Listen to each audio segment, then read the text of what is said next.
John, you're like the most power of power users of Claude Code. So like when you sat Yeah. down to Laravel new, what did you do? Because I don't have Ooh, this is insight. I don't have insight. this is an amazing question. I don't have Great insight question. into what a super power user does with Yeah. Claude Code. You're like I token leaderboard kind of power user.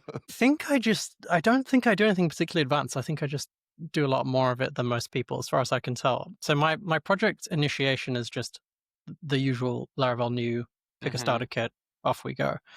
Depending on how quickly I think I'm going to get to production, I'll either pick Work OS if it's going to be quickly or not if it's not, because just the additional setup is kind of a pain. Work OS accounts. I don't know Right. why they don't allow multiple accounts for Work OS. It's like Yeah. tied to one email domain or one domain name per Work OS. Anyway, that's a side quest. So Right. I get the project up and Interesting. running with Laravel Boost installed.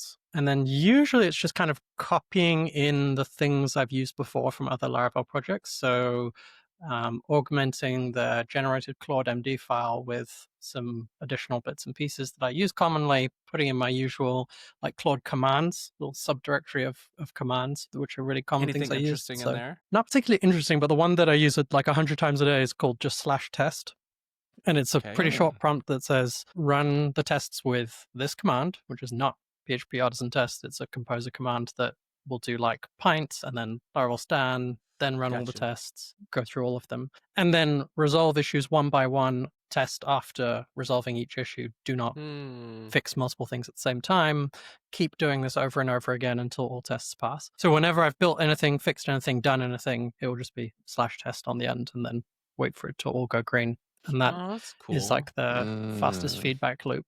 And then then it's just kind of off to the races, honestly. Do you do the testing as a separate run? Like, do you have it build code and then you have it build tests, or do you have it build tests when it builds the feature? Build the feature and then do the tests, because I rarely know exactly what I want when it starts to build the feature. It's an iterative process. So I have it build something. I'm like, not really like that. Let's change it, or let's do something different. Or I test it out and I come up with a better idea. Test-driven development, I think, is great, or works well for me when I know exactly what I want. So if I have a very clear idea of what I'm trying to achieve or what I want the outcome to be, I might start with tests first or have it write tests straight away. But often with this type of kind of vibe engineering, vibe coding type feel, it's exploratory. It's trying out a few different ways of doing things. And then once I have it kind of locked in, like, I'm happy with this now, I want to know if it regresses from this, then I'll have it go write tests. And kind of that's my way of like locking it in so future agents don't screw it up. Right. So the way that you're building this, you have so much time that you had to build something additional. So what is the thing that you are doing that is taking 10 minutes? Like when you're telling Claude, go do this, what is that thing that you're doing that it takes 10 minutes to do? Is 10 minutes even fair, or is it like you have 5 minutes and you're like, I just can't sit here, man? It's much closer to the second one, and it's more like 1 minute. It's more like 1 minute, and my options there are... is something weird when you're waiting for it, though. When you're waiting for it, it's like, that's weird. It's not enough time to like go do a businessy thing, but it's like you're kind of in the coding unless you're mode. John, he's going to go build a new brand new that's business. different, though. He's staying in code mode. He's just switching between the topics. He's not going off to his email to then write a 10-minute email, but he only had 1 minute, really, so like it's a little different. Because it feels unproductive to just stare at it going, discombobulating with this fucking spinner or whatever. So I want to do something. What are we going to do? Like read Twitter? No. Emails? No. Then that takes you off that way. Yeah. Oh, then you're gone. Yeah. So do you just tell it like build this feature, or what is it? Like, what do you? What are your prompts like? Okay. Build this feature, fix this bug. So it varies depending on how big the thing is that I want to build. Depends on the type of prompt it's going to get.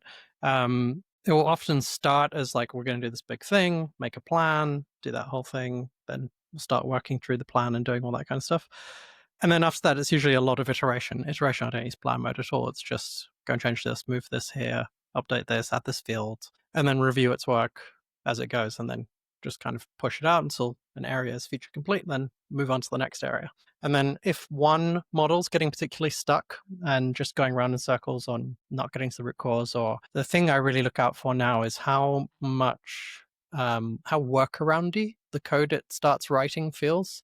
You quite often notice once the model gets onto this track of sort of creating spaghetti, then it will add more spaghetti to compensate for the spaghetti. And it will very rarely kind of step back and go, oh, this is conceptually flawed. I'm building workarounds.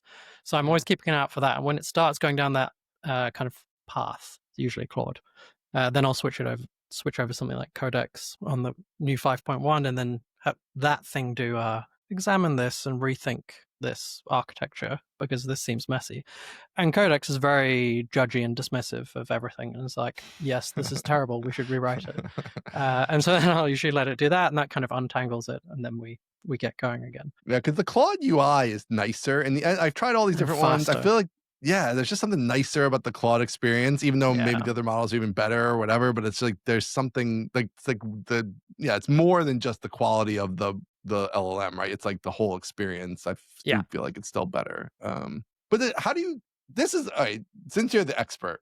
Before we get on to your side project, I have one more like Claude Code question, which is like, how anal do you get with the like it? They'll just make subtle differences in things, right? Like, oh, I built an action and then I built another action, 2 weeks later, but the second action is not quite set up the same way as the first action. Whereas like a human would just do it the same way every time. This is the way I write actions, right? And this is the way I structure things or whatever. But like, no, it's a whole different pass. It just set things up slightly differently. It put the validation in a different spot, whatever. Like there's just these little subtle differences that sneak in. Like, do you crush those and you make it all the same? Do you then put it in the Claude MD? Like, are you serious about that? Or you're like, this is vibe coding. I don't really care. As long as it's like working, I don't really care if like the code is different across the app. I do care, but not in the moment. So I try and batch those like modes of working into different sessions. So typically if I'm doing feature development, it will be just get this working. Like we're focused on the end user experience. We're focused on what the app should do, not on like how neatly the code is structured.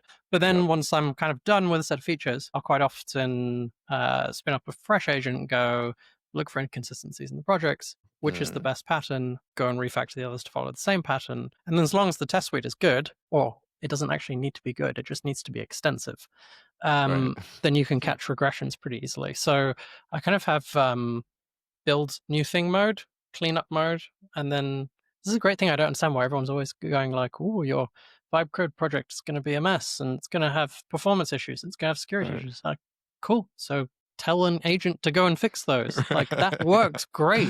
One of the best things in Laravel is just to go and optimize this thing for performance. And it does an amazing job. It goes in and like analyzes all the code, is out. It'll put in debug tracing and performance logging. It'll pull out the kind of highest impact things it can do, and then it will go and improve those. And then with like things like Nightwatch, I'll just monitor it in production, see the chart go from up here to like a flat line afterwards, so I know it's working. Yeah, so modes back and forth. I feel like it's better at those. Like when it has something to work with, that is when it's best. Versus when you're trying to invent something, that's where it's not as useful to me. Of like the thinking of the feature that it should build or what should this feature actually do, like is not nearly as good as that as it is about like here's a bunch of code, like look at all this code and then figure out what's broken or how to make it faster or how to make it all the same or all that stuff. So I pretty much along the lines of what I do too. It's like kind of the modes of like you kind of get in feature development mode, push forward, take a step back. Okay.